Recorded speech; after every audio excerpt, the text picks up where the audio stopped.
Oh, that's... Finally finished my playthrough of Resident Evil 9 after just under 11 hours, I think it was, on normal mode, which apparently is on the long end of playthroughs for people, which is crazy. Crazy? I was crazy once. It seems like most people are beating it in 7 to 10 hours, which has caused a lot of conversation as to, is the game worth it? Is it worth that amount of money, like full price $90 in Canada? Is it worth that amount of money for the length that the story is? And if you've played any other Resident Evil game, you know that they're all that long. Like, they are all under 15 hours easily. I think Resident Evil 8 is maybe on the longer side, and that took me like 9 or 10 hours. Or you have like Resident Evil 2 and Resident Evil 6. Like, there's other Resident Evil games where you play in multiple perspectives. So it just depends on how you play the game. That'll just determine how long it takes. If you're asking yourself, is it worth it? You should probably ask yourself if you're going to replay it more than once, because this game is classically, you replay the Resident Evil games multiple times. They have insanity mode. They always seem to have an achievement where it's like beat the game under 4 hours or under 3 hours or whatever it is. Speed run the game, basically. People speed run these games. Like, the past week has been absolutely crazy with the times I've seen people get on insanity mode, like under 3 hours, has just been insane. Or at least I think it's insane. For me, very much worth it. I've already played it once. I'm going on my second playthrough, and I don't normally play on classic mode, so I am playing on classic mode for my new playthrough, and it is such a game changer. I now have to go back and play 2 and 3 and 4 and 7 and 8.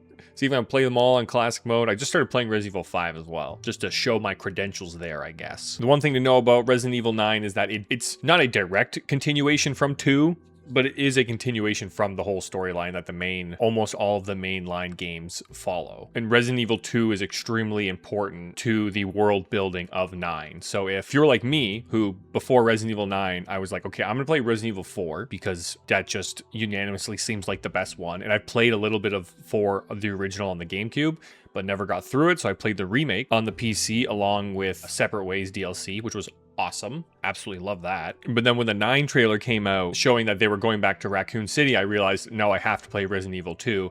And I played the remake. A lot of people are very contentious of this on the internet, if you should play the original or if you should play the remake. I played the remake. Phenomenal. It's so good. Fuck the sewers, but the game is so good.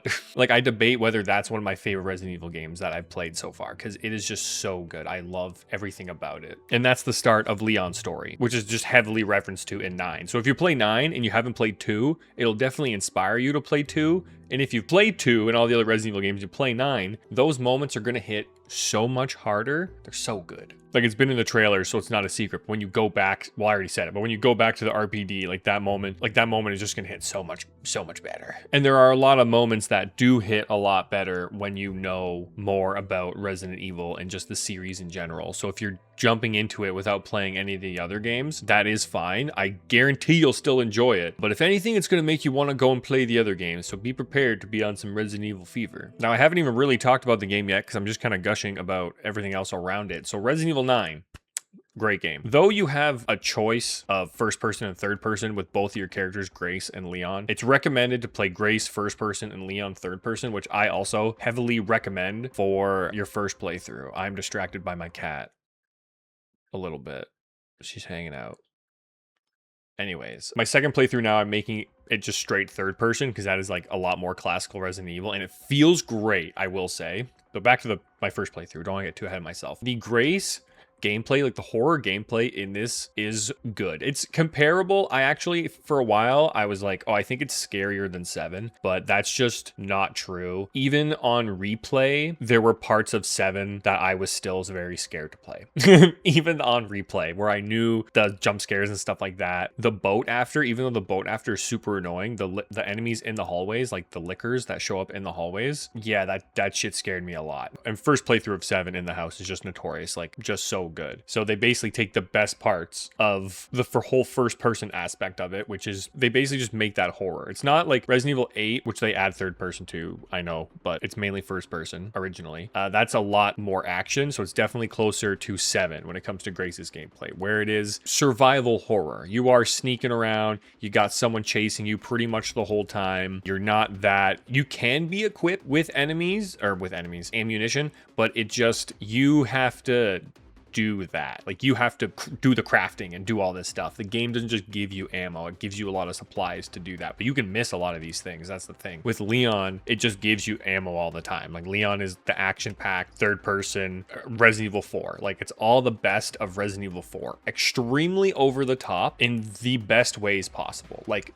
playing as Leon, you do feel so badass. It's so John Wick style. Like, he's just so different than like the Leon that I'm familiar with, because I'm just playing Resident Evil 5. I haven't played 6, so I haven't seen like the transition of his like edginess, I guess, because in 4 he's not that edgy, but in this one, big man, big biceps. I mean, he's just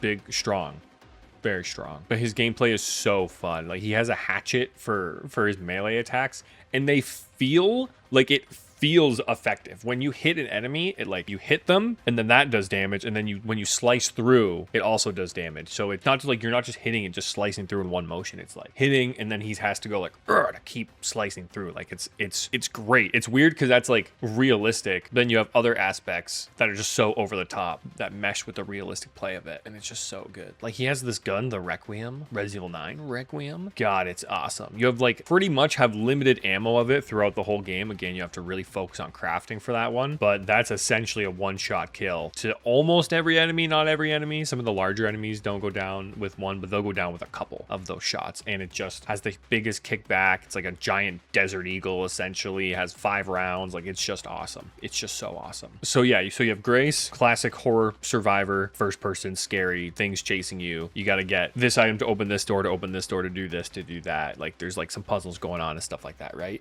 Leon, nuts to butts action. Nuts to butts action. High octane, edgy, one-liners, very classic. Awesome. Should have worn a helmet. God damn it, Leon. And this flips back and forth, and I actually thought the game was reading my mind, because for the first bit, it flips back and forth in favor of Grace, like a lot. It flips back and forth from Grace to Leon. You go from Grace, then you go to Leon, then you go to Grace, then you go to Leon, and you're like, let me sit with a character here. Like, you haven't really let me sit with any characters. We're flip-flopping back and forth, seeing how the stories intertwine and how they're parallel and everything. And we're definitely favoring Grace at this point, but like, let me sit with a character. And as I'm thinking that, I play another like 2 hours as Grace, or 3 hours as Grace or something, getting, you know, like in the whole hospital and like the whole parlor and like getting the cubes and just that whole section before you flip back to Leon. I'm like, oh my God, the game like read my mind basically. And then you play as Leon for like 10 minutes and it flips back to Grace for like another hour, and you're like, oh my God. Let me play as Leon. Let me play as Leon. Come on. Let me play as him longer. And the game goes, you got it. And then you have like a 2-hour section as Leon. So it just is great. And then that just continues. Like, it flips back to Grace, sure, but then the ending, like, if the beginning is very Grace heavy, the ending is very Leon heavy. Certain aspects of this game has the community very divided. That's what I'm trying to say. I've seen people go, there's too much Grace, not enough Leon. I've seen other people go, too much Leon, not enough Grace. That's too much Grace, not enough Leon. Too much Leon, not enough Grace. Yeah, you know, same heads or tails, same side of the same coin. And I'm sitting there going, I actually thought it was pretty well done, pretty well balanced. To be fair, I thought it was done almost perfectly. Like, I have no complaints. Whenever I wanted to switch, the game switched. Whenever I wanted to sit with a character and it to be a longer section, it did that. Like, it just did that with both respected characters. So yeah, I definitely don't feel like it favored one. Well, it definitely favors Grace for sure, because she is the pushing force through the whole story. Like, Leon, we know this is some sort of, like, if you know anything about Resident Evil and like Leon, this is going to be some sort of cap onto his story, onto his main storyline at least. We like are unsure what's going to happen, unsure how things are going to unfold. Grace is definitely going to be spearheading this and the rest of the Resident Evil games, I bet you. Like, she's going to be around for, she's gonna be a main character basically. And I really like Grace a lot. Give the stutter representation. I love that. People, again, another thing people are very divided on. People hate the stutter, people love the stutter. I love the stutter. I'm pro stutter. That made me happy, especially when one of those things where she gains confidence as the story goes and she is not stuttering as much, or she's at least, she doesn't seem unsure what to say or what to do. Like, she's very confident in her actions, and she also does so much. Like, she is a normal person just thrown, well, she's an FBI, sure, but she's just thrown into a situation with like zombies and, you know, this random virus and some massive like 8-foot man trying to kidnap her And there's photos all over a bed from an event that happened 8 years ago. She's like, what the hell's happening? Like, she handles things pretty well considering the circumstances. And she pulls her weight phenomenally. I know it's a video game and it's structured that way, but I just feel like she does a lot. And so does Leon, 100%. He always does a lot. Daddy always pulls his weight. I think they complement each other really nice because Leon has been through a lot. And he is kind of trying to guide her, but he's doing it a little bit cold-heartedly because he knows the reality. Where Gray symbolizes something a little different that I'm not going to get into. It's not spoilers or anything. It's fine. Well, the one spoiler thing I'm going to say, and it's about the ending. So if you don't want to hear a spoiler about the ending, then thanks for watching. But I'm going to take one spoiler about the ending, and I'm trying to try to be vague. Actually, it's still whatever. So the ending, it gives you a choice. And I went, no, don't give me a choice. I want the game to just do the game, do narrative stuff, like but it gives you the choice. And it goes, this one or this one. And it goes, you're like, motherfucker. And there is a wrong choice. There's like a non-canon bad ending. That's terrible. And if you're like me and you have some trust issues, you maybe pick the bad ending after lots of debating. That, I compared it to RE3, like the remake, where I don't know if this happens in the original, I'm sorry, but in the remake, if you fuck up at the very end of the game with shooting, what the hell is that guy's name? Nikola? Basically, you can die at the end of that game, and it's pretty brutal. You get like a knife thrown to your head, and your partner Carlos also dies too. So that's the bad ending, but then it says game over, retry, and you're like, cool. Yeah, this one it just rolls the fucking credits. It just rolls the credits, and wow, it feels so terrible. And I made a save before I went into the final room, assuming this is going to be it, not knowing there was a choice. I just wanted to save. And because I made a save, it asked me straight up, hey, do you want to go back to your previous save that is right before the choice? And this won't affect anything. This won't affect whatever. And you can like make the other decision. And I'm like, hell yeah, I want to do that because I clearly made the wrong decision. But wow, is it ever like it sits like a stone? It sucks. It fucking sucks. Of course, they had to give me a fucking choice, and it's just like the worst fucking thing. Literally, fuck off. There's no fucking way roll credits. Oh my fucking god. It just made me feel bad. I guess that's really it, because then I did the good ending after, and what an ending. What an ending. This time, you ain't getting back up. Fuck yeah. I kind of have realized that it's just because of me. I don't want to spoil too much about the ending, but I just basically have I actually think I knew the right choice and I made the wrong one anyways. Just being like, that's just what I've been here to do the whole time. So that's what I'm going to do instead of just having hope for something better, literally. Because I had just completely lost all hope apparently. And that reflected in game. A blind hope. What do you mean?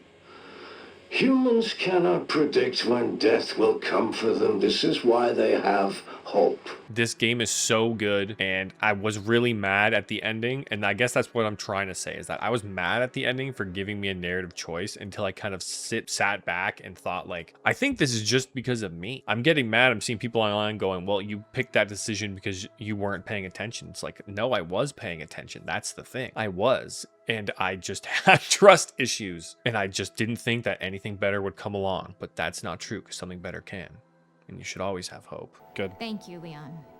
Great game. Right now, it's going to be my game of the year. Like, I know it's early, but I don't care. So until anything beats it, Resident Evil 9 will definitely be my game of the year. I'm just starting Resident Evil 5 with my buddies, so I'm really excited for that. But I'm in the rabbit hole of Resident Evil. It is a phenomenal series that I'm very upset that I slept on when I was younger. I was just doing other games, playing other things. So now I'm here, and I'm very happy to be, because these games rock. So if you're a fan of Resident Evil 4, Resident Evil 7 in any way, you will definitely enjoy this game. It's heavy on the horror, heavy on the action, heavy on the one-liners. I fucked that up, but that's okay. Yeah. So yeah, hopefully that was a good non-spoiler talk about Resident Evil 7. Let me know what you thought. Is it worth the money, even though you can beat one playthrough in like debatably under 10 hours. Well, not debatably. A lot of people do it under 10 hours. I'm gonna be honest. Do you love or hate Ethan Winters? Tell me, because I love Ethan Winters and I will never not. Got lots more videos where that came from on my page. I'm putting out my final for Resident Evil Requiem. It's just my other videos have gotten age restricted and flagged, so that's kind of annoying, but I'm trying to put the finale out, and yeah. Hopefully this video doesn't get flagged or age restricted. That would suck. But until next time, good afternoon, good evening, and good night. Thank you for watching. We'll see y'all later. Bye-bye. You know, I do have a question. When's the last time you brushed your teeth? Got him. Got him. Rocked. Get fucked.